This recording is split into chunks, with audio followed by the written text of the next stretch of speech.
बिस्मिल्लाहिर्रहमानिर्रहीम, अस्सलाम वालेकुम। आज का जो हमारा टॉपिक है वो फर्स्ट ईयर के बायोलॉजी के चैप्टर ए सेलुलर लाइफ से है, जिसका नाम है स्ट्रक्चर ऑफ वायरस।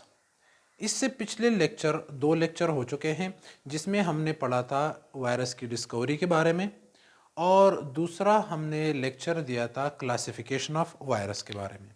आज हम वायरस के स्ट्रक्चर के बारे में पढ़ेंगे कि वायरस का स्ट्रक्चर किस तरह बना हुआ है। ठीक है, कि ये किन किन चीज़ों से बना हुआ है और किस तरह मतलब उन चीज़ों की अरेंजमेंट हुई है। ठीक है, मतलब नॉर्मली हम ये तो कहते हैं कि वायरस जो है वो दो चीज़ों से बना हुआ है, एक प्रोटीन है और एक हमारे पास न्यूक्लिक एसिड है। न्यूक्लिक एसिड या तो डीऑक्सी राइबो न्यूक्लिक एसिड है या राइबो न्यूक्लिक एसिड है। जो दो चीज़ें हमारे पास मिलकर बन गई, एक प्रोटीन और एक न्यूक्लिक एसिड, तो उसकी अरेंजमेंट किस तरह हो गई है वो चीज़ें हम इस लेक्चर में पढ़ेंगे। और आज हम एग्जांपल देंगे बैक्टीरियोफेज वायरस की, ठीक है, जो कि कम्प्लेक्स वायरस कहलाता है। तो वो हम पढ़ेंगे कि वो किस तरह बना हुआ है। ठीक है, उसके स्ट्रक्चर के बारे में हम डिटेल में जाएंगे। नॉर्मली अगर वायरसेस को देखा जाए तो सारे के सारे जो वायरस है उनका एक तो कोर होता है, एक पार्ट जो उनका मेन पार्ट होता है वो कोर होता है। कोर उसका जेनेटिक मटेरियल होता है। जेनेटिक मटेरियल या तो डीएनए होता है या उसका आरएनए होता है। ठीक है, सबसे पहले हमारे पास क्या आ गया, कोर। दूसरा हमारे पास दूसरे नंबर पे आता है कैप्सिड। कैप्सिड प्रोटेक्टिव कोट है जो कि प्रोटीन से बना हुआ है। किस तरह के प्रोटीन से बना हुआ है, कैप्सोमेर जो यूनिट्स हैं, प्रोटीन से बना हुआ। जो कैप्सिड है वो प्रोटीन से बना हुआ है और वो एक प्रोटेक्टिव कोट है जो कि डीएनए या आरएनए के इर्द गिर्द मौजूद होता है। ठीक है, मतलब जो कि जेनेटिक मटेरियल है वो इसके अंदर पड़ा हुआ होता है। किसके अंदर पड़ा हुआ होता है, कैप्सिड के अंदर। तो कैप्सिड क्या चीज़ है, एक प्रोटेक्टिव कवर है जो कि इर्द गिर्द मौजूद होता है, किस चीज़ के, कोर के। ठीक है, अच्छा, अब हमारे पास तीसरा पार्ट आता है न्यूक्लियो कैप्सिड। अच्छा, न्यूक्लियो कैप्सिड ये कैप्सिड और कोर दोनों को मजमूई तौर पर कहते हैं। ठीक है, मतलब एक वायरस है जिसका जेनेटिक मटेरियल और उसके इर्द गिर्द उसका प्रोटेक्टिव कोट प्रोटीन का, इन दोनों को हम क्या कहते हैं, न्यूक्लियो कैप्सिड कहते हैं। मतलब क्या चीज़ है, core plus capsid is equal to क्या, न्यूक्लियो कैप्सिड। ठीक है, अच्छा, हमारे पास चौथे नंबर पे आता है एनवलप।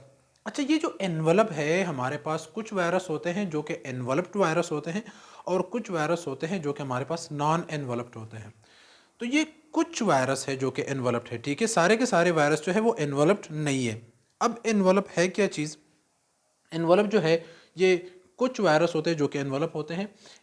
HIV हो गया, इन्फ्लुएंजा हो गया, ये हमारे पास एनवेलप्ड वायरस है। ठीक है, अच्छा, ये एक एडिशनल कवर है लिपोप्रोटीन का। एक तो जेनेटिक मटेरियल आ गया, उसके इर्द गिर्द हमारे पास कैप्सिड आ गया। अब कैप्सिड के ऊपर एक और कवर होता है जिसको हम क्या कहते हैं, एनवलप कहते हैं। और ये एनवलप ये एडिशनल है, इजाफी कवर है। और ये क्या चीज़ है, ये लिपोप्रोटीन से बना हुआ है, लिपिड्स और प्रोटीन से बना हुआ है। अब लिपोप्रोटीन से क्या चीज़ बनी होती है, आप पहले चैप्टर में मतलब उसको ज़रा रिमाइंड कर ले, उसमें हमने पढ़ा था कि जो सेल मेम्ब्रेन होता है वो लिपोप्रोटीन से बना हुआ होता है। ठीक है, तो ये चीज़ भी लिपोप्रोटीन है, ये जहन में याद रखें। ठीक है, और ये जो लेयर है इसको हम क्या कहते हैं, ये कैप्सिड के अराउंड होता है। ये अपना लेयर नहीं होता इस वायरस का। किसी वायरस के इर्द गिर्द अगर कोई, फर्ज करो ये हमारे पास एक वायरस है और उसके अंदर उसका जेनेटिक मटेरियल है, लेकिन उस वायरस के इर्द गिर्द एक और इजाफी कवर है जो कि हम क्या कहते हैं, एनवलप कहते हैं उसको। अब ये एनवलप जो है ये उसका ज़ाती कवर नहीं है, ये इस वायरस का ज़ाती कवर नहीं है। ये वो कवर है जो ये होस्ट से जिस टाइम निकलता है ना, रिप्रोडक्शन के बाद जब होस्ट को लीव करता है, बाहर निकलता है, तो होस्ट से उसका मेम्ब्रेन चुरा लेता है। ठीक है, अब ये फ़र्ज़ करो हमारे पास एक सेल है और सेल के अंदर फ़र्ज़ करो ये एक वायरस है।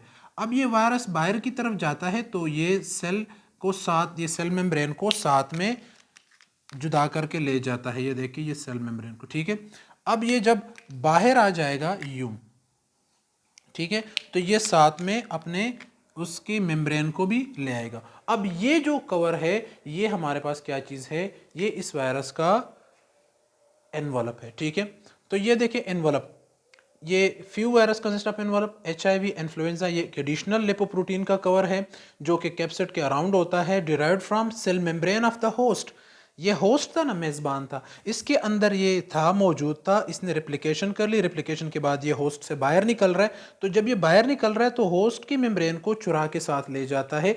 तो ये होस्ट से चुराया हुआ मेम्ब्रेन है जो कि इसका एनवलप कहलाता है। ठीक है, अच्छा, अब हमारे पास एक और चीज़ है glycoprotein, make it specific for to host. अच्छा, ग्लाइकोप्रोटीन जो कि कार्बोहाइड्रेट्स और प्रोटीन मिलके बनाते हैं, तो ये ग्लाइकोप्रोटीन क्या चीज़ है? ये खास स्ट्रक्चर्स है जो सेल मेम्ब्रेन जो इसके स्ट्रक्चर के ऊपर लगे हुए होते हैं, जो वायरस के ऊपर लगे हुए होते हैं, और ये क्या करता है? ये वायरस को स्पेसिफिक कर देता है।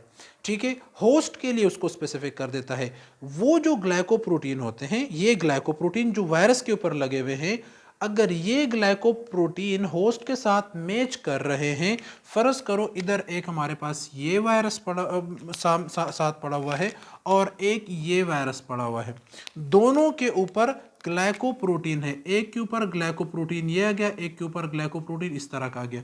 अब ये वाला ग्लाइकोप्रोटीन होस्ट के साथ मैच करता है, मतलब इस होस्ट पे इस ग्लाइकोप्रोटीन के लिए रिसेप्टर्स पड़े हुए हैं, तो ये वायरस इस सेल के अंदर जा सकेगा, इसमें डिजीज काज कर सकेगा।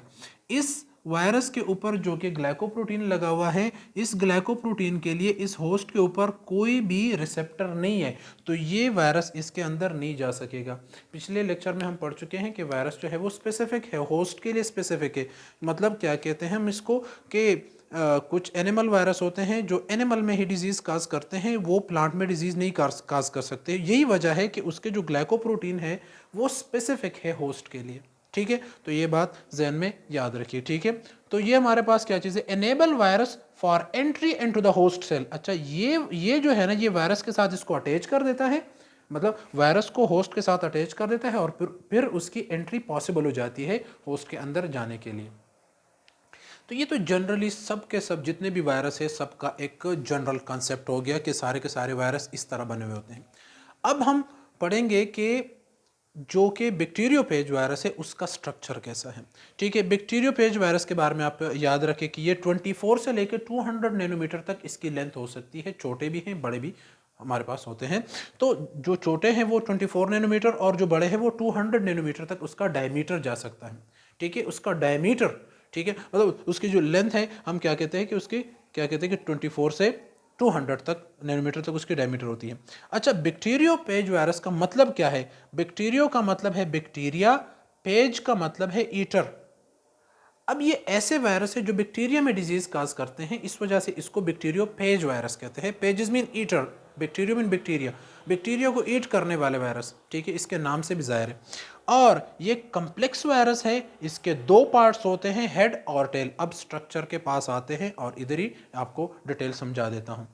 वायरस के दो पार्ट्स हो गए, एक उसका ये पार्ट, ये देखिए ये जो इसका पार्ट है इसको हम हेड कहते हैं और इसके नीचे जितना भी हिस्सा है इसको हम क्या कहते हैं? टेल कहते हैं। तो दो पार्ट हो गए वायरस के।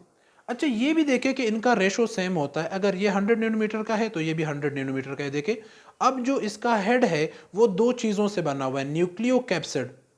जो इसका हेड है वो किस चीज़ से बना? इसके ये देखिए आप इसका न्यूक्लिक एसिड देखें, ये देखिए अंदर ग्रीन कलर का आपको इसका कोर नज़र आ रहा है। जो न्यूक्लिक एसिड है क्या है? डीएनए है, जेनेटिक मटेरियल है।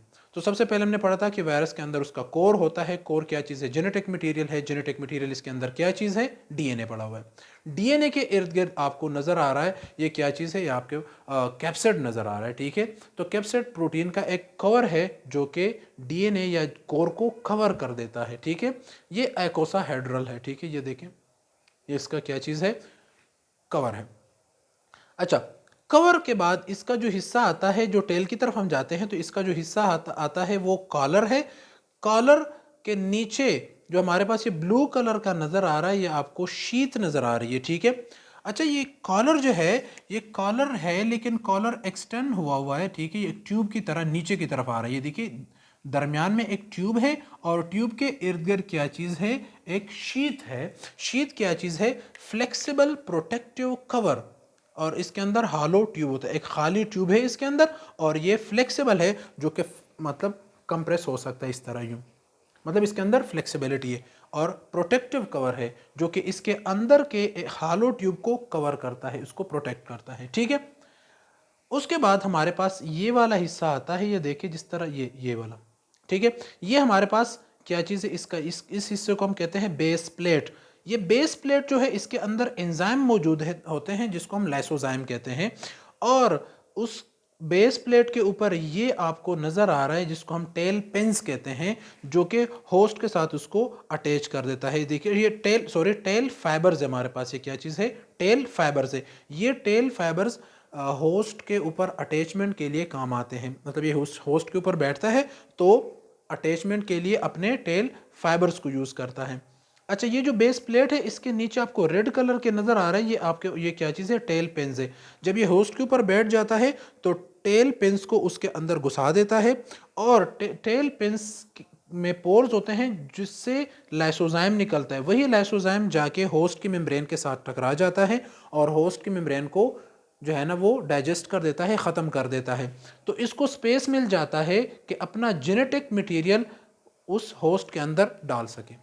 ठीक है, मतलब मैं आपको एक सिंपल मिसाल दे देता हूँ कि ये फ़र्ज़ करो होस्ट का मेम्ब्रेन है, ठीक है, और इसके ऊपर ये आपका जो है ना ये वायरस आ गया, ठीक है, ये बैक्टीरियोफेज वायरस आ गया, ठीक है।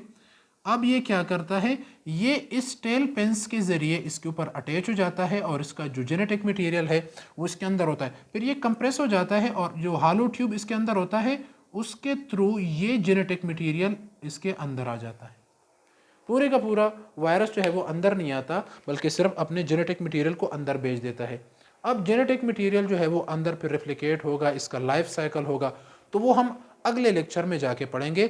आज हमने सिर्फ स्ट्रक्चर पढ़ लिया कि इसका हेड है और ये इसका टेल है। टेल में क्या चीज़ है, शीथ है, कॉलर है, टेल फाइबर्स है, टेल फाइबर्स अटैचमेंट के लिए है। ये देखिए बेस प्लेट है, बेस प्लेट के अंदर लाइसोजाइम मौजूद है, डाइजेस्टिव एंजाइम मौजूद है।